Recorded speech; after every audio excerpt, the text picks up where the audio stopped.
saya akan mengedukasi tentang pemisahan keuangan pribadi dan keuangan usaha. Mengapa keuangan pribadi dan keuangan usaha perlu dipisahkan? Salah satu kesalahan yang sering terjadi pada UMKM adalah mencampurkan uang pribadi dengan uang usaha. Misalnya, hasil penjualan digunakan langsung untuk kebutuhan rumah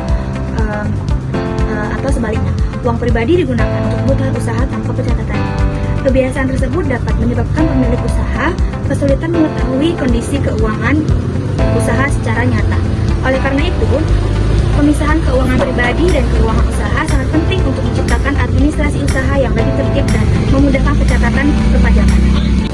Manfaat memisahkan keuangan pribadi dan keuangan usaha: 1. Mengetahui keuntungan usaha yang sebenarnya.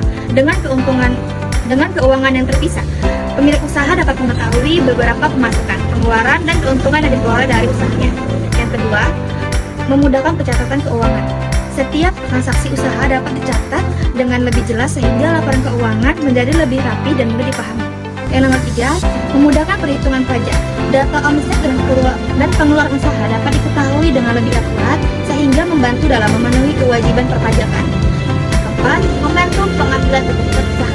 Informasi keuangan yang jelas dapat digunakan untuk menentukan harga jual, mengelola persediaan, atau merencanakan pengembangan usaha. Yang kelima, meningkatkan kredibilitas usaha. Pencatatan akan memudahkan ketika mengajukan pinjaman, mencari investor, atau bekerja sama dengan pihak lain. Oke, saat tadi saya akan menjelaskan Pak terkait cara sederhana untuk memisahkan keuangan pribadi dengan keuangan usaha Bapak.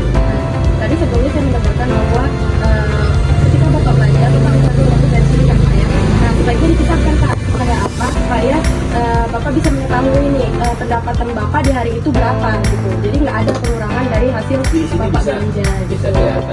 Oh gitu, udah ada pencatatannya. Kita udah ada nih, bukan hari ini misalnya income 1,3 390. Oke, bagus Pak. Bapak ini udah bagus nih, udah transaksinya berupa kasir ya Pak ya. Namun kan kalau kasir ini ada plus minusnya. Seperti apalagi mati lampu ya Pak. Kalau mati lampu otomatis kasirnya mana tidak kan. Jadi Bapak perlu cadangan kecukupan cadangan. Contohnya itu harus kecukupan gitu Pak. Selanjutnya yaitu tetapkan pengambilan uang untuk hal pribadi secara teratur gitu. Nah, jadi maksudnya itu nggak kayak ketika nih Bapak kayak pengen jajan di tempat lain gitu, atau mungkin ada yang dibelanjakan gitu, nggak langsung diambil gitu aja Pak, harus ada catatannya juga gitu. Biar tahu tuh yang dipakai uangnya berapa sama sisanya berapa gitu Pak. Selanjutnya itu simpan bukti transaksinya Pak. Nah, jadi ketika Bapak membeli suatu barang atau menambah stok barang itu pasti ada notanya Pak. Tapi kan minta notanya juga gitu. Nota pembelian. Oke. Jadi perlu disimpan Pak supaya tahu tuh modalnya berapa gitu. Adapun contoh sederhananya Pak, contohnya ketika Bapak menerima penghasilan penjualan sebesar 500.000 tuh. Nah, kemudian Bapak menggunakan uang hasil penjualan itu sebesar 200.000. Nah, untuk keperluan rumah tangga lah, atau mungkin untuk beli barang. Jadi Bapak itu harus bisa memisahkan gitu.